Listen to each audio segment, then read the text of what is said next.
अब देखना यह है कि देश की जनता का मूड क्या है। क्या देश की जनता अयोध्या में राम मंदिर पर बाबरी ताला लगने से रोकने के लिए, हिंदू महिलाओं के मंगल सूत्र बचाने के लिए और हिंदुओं की रक्षा करने के लिए वर्तमान सत्ताधारी सरकार को दोबारा चुनकर लाती है, या अरविंद केजरीवाल और अन्य विपक्षियों की बात मानकर देश में लोकतंत्र बचाने और तानाशाही हटाने के लिए इंडिया अलायंस की सरकार बना। देश में एक अजीब सा माहौल है जहां आए दिन सुनने को मिलता है कि ईडी और सीबीआई ने आज कहीं छापा मारा तो कल कहीं बताया गया कि हजारों करोड़ की संपत्ति बरामद हुई, तो कहीं भ्रष्टाचार को उजागर करने वाले दस्तावेज।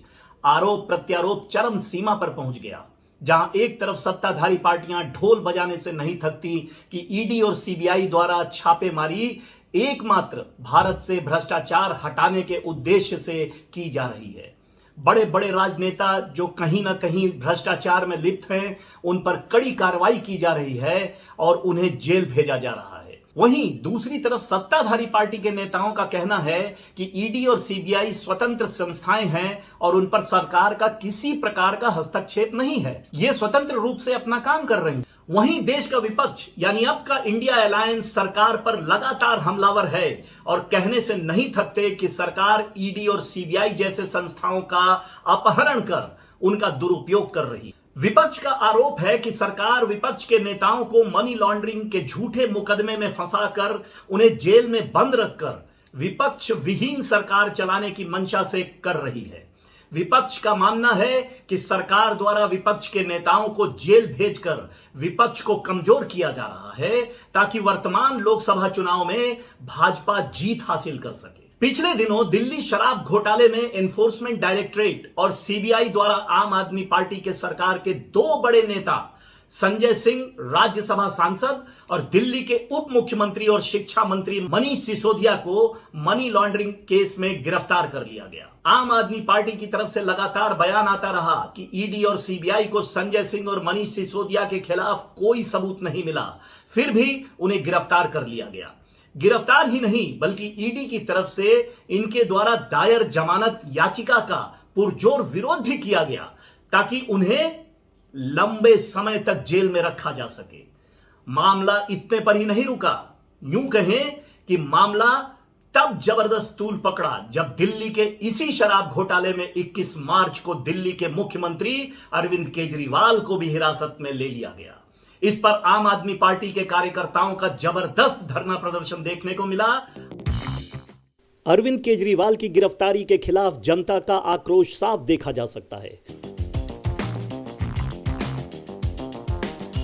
हजारों की तादाद में लोगों का हुजूम पुलिस बैरिकेडिंग को तोड़कर उस पार अपने नेता अरविंद केजरीवाल से मिलने को आगे बढ़ रहे लोग जबरदस्त पुलिस बंदोबस्त और भीड़ को उस पार जाने से रोकने के बावजूद लोग पेड़ों पर चढ़कर पुलिस बैरिकेडिंग को तोड़ने को तैयार थे।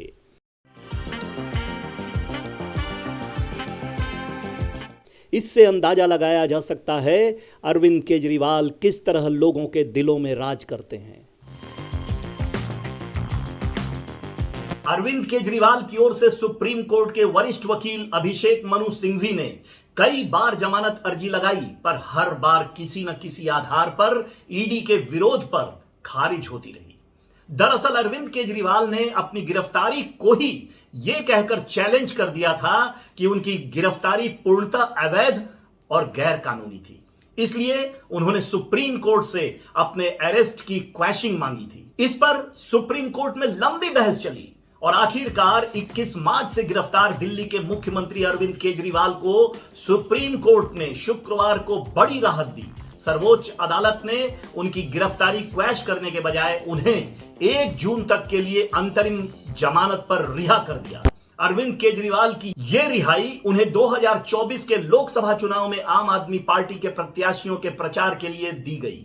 एक्साइज पॉलिसी घोटाले मामले में सर्वोच्च न्यायालय द्वारा अरविंद केजरीवाल की अंतरिम जमानत दिए जाने पर आम आदमी पार्टी के कार्यकर्ताओं में जबरदस्त जोश और उमंग दिखा। अरविंद केजरीवाल के तिहाड़ जेल से रिहा होने पर दिल्ली के असंख्य लोगों ने खुशी जाहिर करने के लिए दिल्ली के सीएम अरविंद केजरीवाल के आवास पर बाहर पटाखे जलाए। दिल्ली में चारों ओर लोग ढोल नगाड़ों की थाप पर नाचते और गाते झूमते दिखे। केजरीवाल की रिहाई पर दिल्ली में बेशक एक जश्न का माहौल दिखा। शुक्रवार 10 मई को सुप्रीम कोर्ट ने अरविंद केजरीवाल को चुनाव प्रचार के लिए 21 दिन की अंतरिम जमानत दी, जब वे तिहाड़ जेल से रिहा कर दिए गए।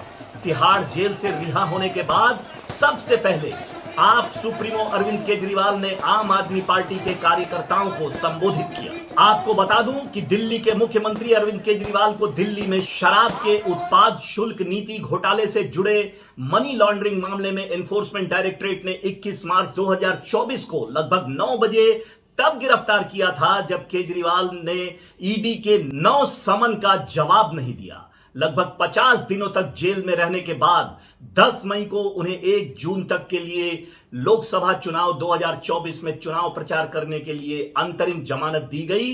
कोर्ट ने आप सुप्रीमो अरविंद केजरीवाल को 2 जून को सरेंडर करने को कहा। अरविंद केजरीवाल ईडी द्वारा 21 मार्च को गिरफ्तार किए जाने के बाद से ही लगातार तिहाड़ जेल में न्यायिक हिरासत में रहे।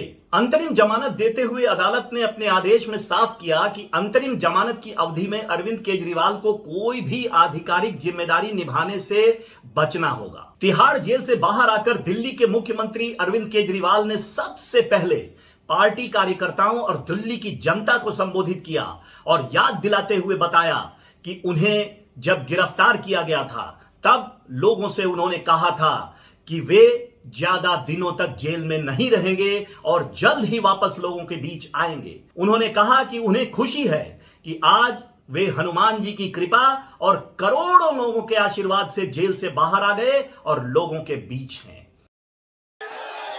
भारत माता की, भारत माता की, भारत माता की। इनकलाब, इनकलाब, वंदे वंदे।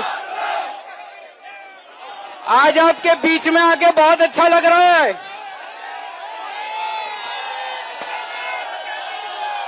मैंने कहा था ना मैं जल्दी आऊंगा, मैंने कहा था ना जल्दी आऊंगा, आ गया। मैं आप सब लोगों का शुक्रिया अदा करना चाहता हूं। देश भर के करोड़ों करोड़ों लोगों ने अपनी दुआएं, अपना आशीर्वाद मुझे भेजा। मैं सुप्रीम कोर्ट के जजेस का शुक्रिया अदा करना चाहता हूं, जिनकी वजह से आज मैं आप लोगों के बीच में हूं। उन्होंने कहा कि कल शनिवार के दिन सबसे पहले वे हनुमान जी का आशीर्वाद लेने कनॉट प्लेस हनुमान मंदिर में पूजा अर्चना करने पहुंचेंगे और उसके बाद पार्टी कार्यालय में प्रेस कॉन्फ्रेंस को संबोधित करेंगे। सबसे पहले मैं हनुमान जी के चरणों में वंदना करना चाहता हूं। हनुमान जी के आशीर्वाद से, हनुमान जी के आशीर्वाद से आज मैं आप सब लोगों के बीच में हूं। केजरीवाल ने लोगों से कहा कि देश में तानाशाही का दौर चल रहा है और वे इस तानाशाही के खिलाफ तन, मन और धन से लगातार लड़ रहे हैं और तानाशाही के खिलाफ संघर्ष कर रहे हैं। उन्होंने कहा कि अब आप सबको इसका जवाब देना है और ऐसी ताकतों को हराना है जो तानाशाही लाना चाहते हैं। इसके लिए उन्हें देश की 140 करोड़ जनता का साथ चाहिए। आप लोगों से एक ही निवेदन है, हमें सबको मिलके देश को तानाशाही से बचाना है। मैं तन मन धन से लड़ रहा हूं, संघर्ष कर रहा हूं तानाशाही के खिलाफ, लेकिन 140 करोड़ लोगों को तानाशाही से लड़ना पड़ेगा। सुप्रीम कोर्ट द्वारा अंतरिम जमानत पर केजरीवाल के तिहाड़ जेल से बाहर आने के बाद से लगातार भाजपा नेताओं की तीखी टिप्पणी और आलोचना भरे बयान ट्विटर पर आने लगे। भाजपा नेता मनिंदर सिंह सिरसा ने कहा कि सुप्रीम कोर्ट के फैसले से साफ है कि उन्हें सिर्फ चुनाव के लिए जमानत दी गई है।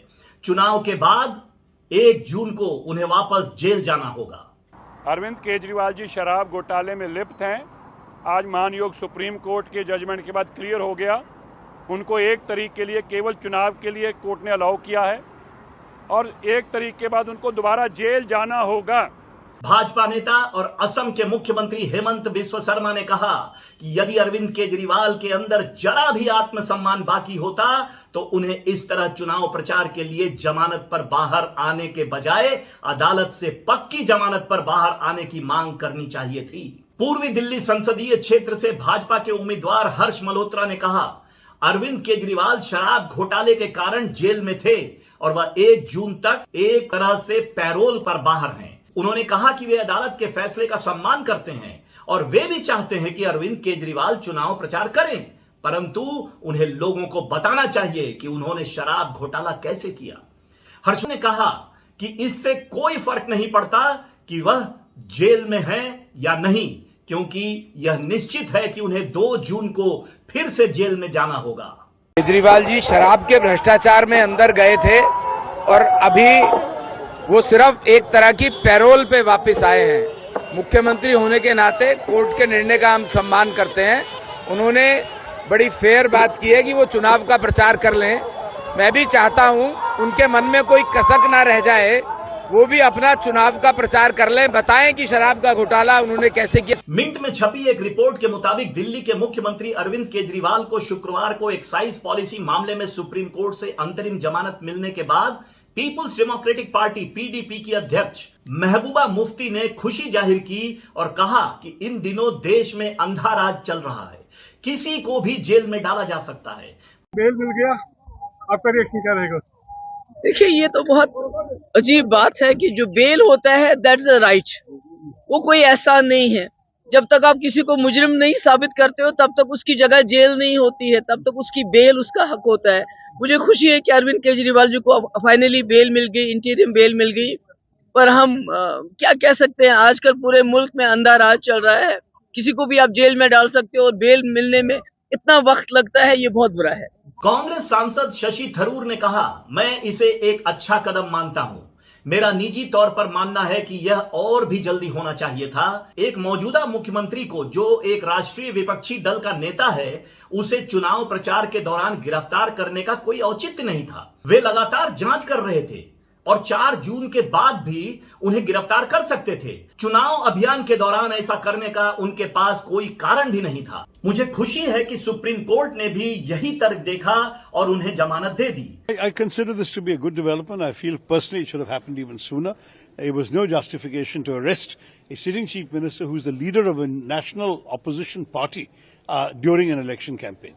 They were conducting an ongoing investigation. They could have pursued it after June 4th. They had no reason to do it during a campaign. I'm glad the Supreme Court saw the same logic and gave him bail till the 1st of June when the last voting takes place. But I might add they could have even acted on this sooner. I'm sorry it took so long because for many weeks Mr. Kejriwal has been unable to campaign for his party and of course in Delhi for our alliance. Supreme court द्वारा दिल्ली के CM Arvind Kejriwal को अंतरिम जमानत दिए जाने के बाद पंजाब के मुख्यमंत्री भगवंत मान ने कहा कि 2024 में सरकार आम आदमी के साथ ही बनेगी। 4 जून को तैयारी कर लीजिए। 4 जून को सेंटर में आम आदमी पार्टी के बिना सरकार नहीं बन पाएगी भाई, हमारी सरकार बनेगी। आपका हिस्सा होगा देश की सरकार में। यह दिन देखने के लिए बैठे थे हम। समाजवादी पार्टी के प्रवक्ता फखरुल हसन चांद ने कहा कि समाजवादी पार्टी सुप्रीम कोर्ट के फैसले का स्वागत करती है। इस फैसले के बाद यह साफ हो गया है कि बीजेपी ने जानबूझकर एक बड़े विपक्षी नेता को चुनाव प्रचार करने से रोकने के लिए जेल में डाल दिया। आदरणीय अरविंद केजरीवाल जी को माननीय सुप्रीम कोर्ट से अंतरिम जमानत मिली है। समाजवादी पार्टी इस फैसले का स्वागत करती है। माननीय सुप्रीम कोर्ट के आदेश से एक बात साफ हो गई है कि भारतीय जनता पार्टी की सरकार ने जानबूझ के विपक्ष के एक बड़े नेता को, जो दिल्ली के चुने हुए मुख्यमंत्री हैं, उनको जेल में डालने का काम किया, जिससे वो प्रचार प्रसार न कर सके। दिल्ली के सीएम अरविंद केजरीवाल को अंतरिम जमानत पर कांग्रेस नेता संदीप दीक्षित ने कहा, यह जमानत पहले ही दी जानी चाहिए थी। मैं इस फैसले का स्वागत करता हूं, लेकिन सुप्रीम कोर्ट ने जो कारण बताए हैं उनसे मैं निराश हूं। यह निर्णय दिल्ली में इंडिया गठबंधन के प्रचार में सहायक होगा। वहीं अरविंद केजरीवाल की जमानत पर सुनवाई के दौरान प्रवर्तन निदेशालय यानी ईडी ने सुप्रीम कोर्ट ने कथित शराब उत्पाद शुल्क नीति घोटाले से जुड़े मनी लॉन्ड्रिंग मामले में दिल्ली के मुख्यमंत्री अरविंद केजरीवाल को अंतरिम जमानत देने का जबरदस्त विरोध किया, परंतु उन्हें आखिरकार जमानत मिल गई। अरविंद केजरीवाल के रिहाई आदेश से अत्यंत खुश पंजाब के मुख्यमंत्री भगवंत मान उन्हें घर ले जाने के लिए पंजाब से दिल्ली पहुंचे। जेल से निकलने के बाद अरविंद केजरीवाल, जैसा कि हमने पहले बताया, कि सबसे पहले अपने पार्टी कार्यकर्ताओं से और भारी संख्या में उनसे मिलने आई जनता से मुखातिब होकर उन्हें अपने आशीर्वाद देने के लिए उनका तहे दिल से शुक्रिया अदा किया। फिर अगले दिन का कार्यक्रम, जिसमें हनुमान मंदिर दर्शन, प्रेस वार्ता और भगवंत मान के साथ दक्षिण दिल्ली में रोड शो जैसे इवेंट शामिल थे, उसकी जानकारी जनता से साझा करा। फिर अपने घर पहुंचे, जहां उनका गर्मजोशी से स्वागत किया गया।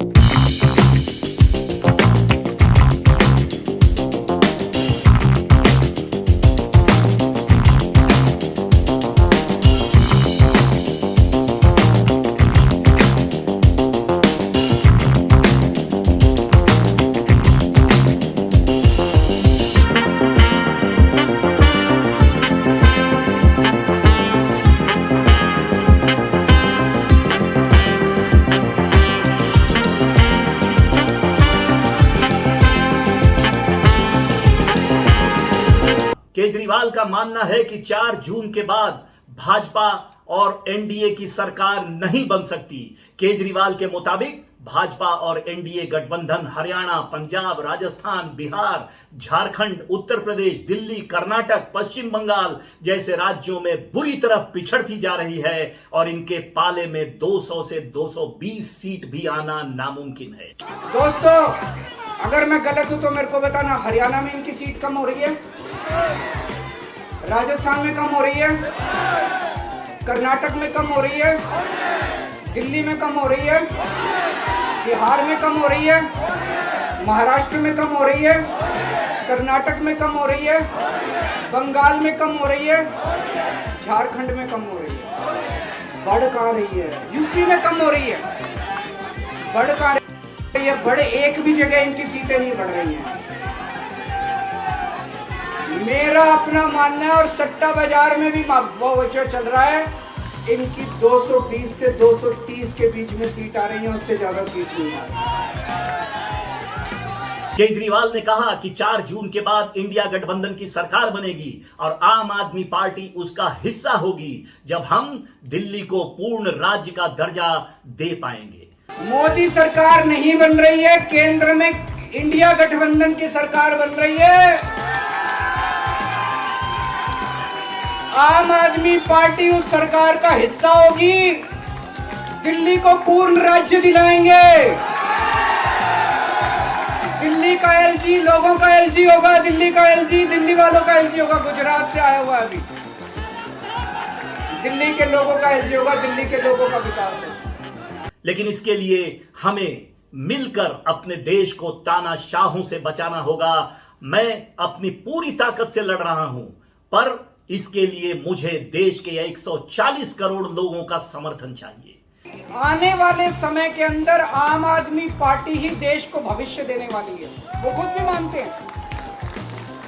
इसीलिए वो चाहते हैं कि आज ही आम आदमी पार्टी को बढ़ने से रोका जाए, इनको कुचल दिया जाए। ये तानाशाही है।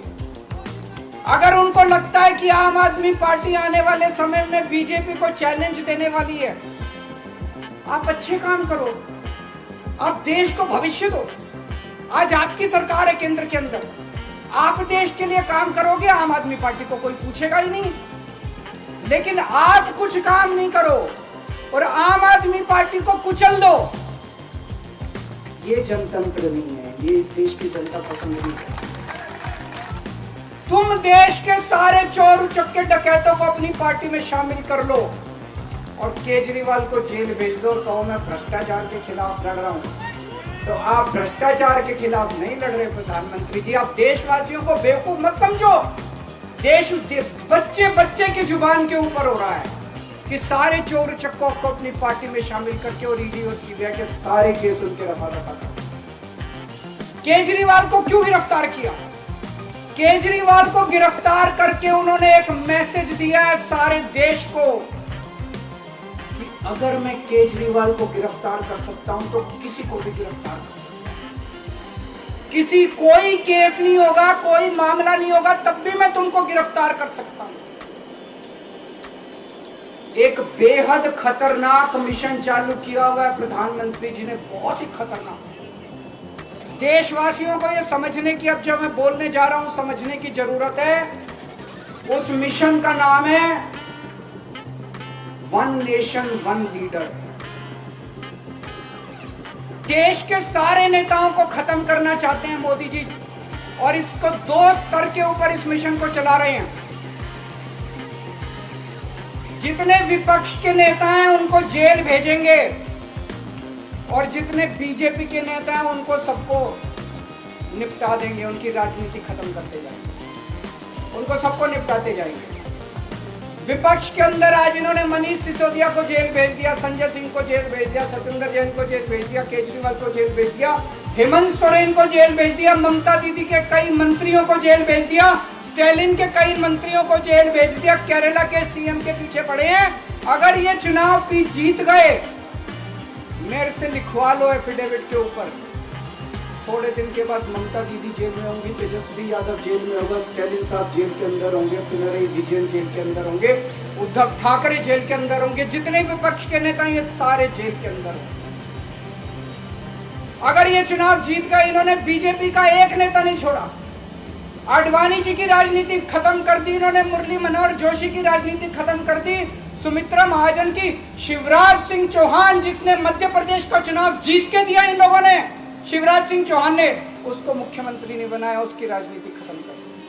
वसुंधरा राजे की राजनीति खत्म कर दी इन्होंने, खट्टर साहब की राजनीति खत्म कर दी, डॉक्टर रमन सिंह की राजनीति खत्म कर दी। अब अगला किसका नंबर है? योगी आदित्यनाथ। अगर ये चुनाव जीत गए, मेरे से लिखवा लो, 2 महीने के अंदर उत्तर प्रदेश का मुख्यमंत्री बदल देंगे। योगी आदित्यनाथ की राजनीति खत्म करेंगे, उनको भी निपटा देंगे। यही तानाशाही है दोस्तों। वन नेशन वन लीडर ये चाहते हैं, एक ही तानाशाह इस देश के अंदर बचेगा, एक ही तानाशाह इस देश के अंदर बचेगा। हमारा देश बहुत महान है, 4000 5000 साल पुराना हमारा देश है। इसके पहले पिछले 4000 साल में कई मौके आए जब इस देश के ऊपर तानाशाहों ने कब्जा करने की कोशिश की, लेकिन हमारे देश के लोगों ने उन तानाशाहों का तख्ता उखाड़ के फेंक दिया। जब जब हमारे देश में ऐसा मौका आया कि तानाशाह ने हमारे देश के ऊपर कब्जा करने की कोशिश की, इस देश की जनता ने उसका तख्ता उखाड़ के फेंक दिया। आज एक तानाशाह इस देश से जनतंत्र खत्म करना चाहता है, आज एक तानाशाह इस देश से लोकशाही खत्म करना चाहता है। मैं पूरे तन मन धन से लड़ रहा हूं, संघर्ष कर रहा हूं उस तानाशाह के खिलाफ।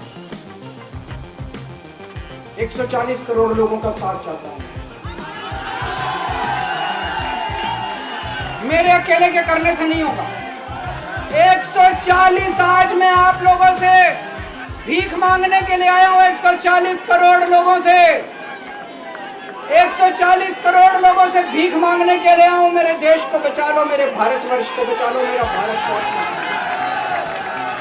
इस तानाशाही से बचा लो मेरे दोस्त, मेरे देश को। 2 जून को केजरीवाल को वापस जेल जाना होगा। अब देखना यह है कि देश की जनता का मूड क्या है। क्या देश की जनता अयोध्या में राम मंदिर पर बाबरी ताला लगने से रोकने के लिए, हिंदू महिलाओं के मंगल सूत्र बचाने के लिए और हिंदुओं की रक्षा करने के लिए वर्तमान सत्ताधारी सरकार को दोबारा चुनकर लाती है, या अरविंद केजरीवाल और अन्य विपक्षियों की बात मानकर देश में लोकतंत्र बचाने और तानाशाही हटाने के लिए इंडिया अलायंस की सरकार बनाती है? नमस्कार।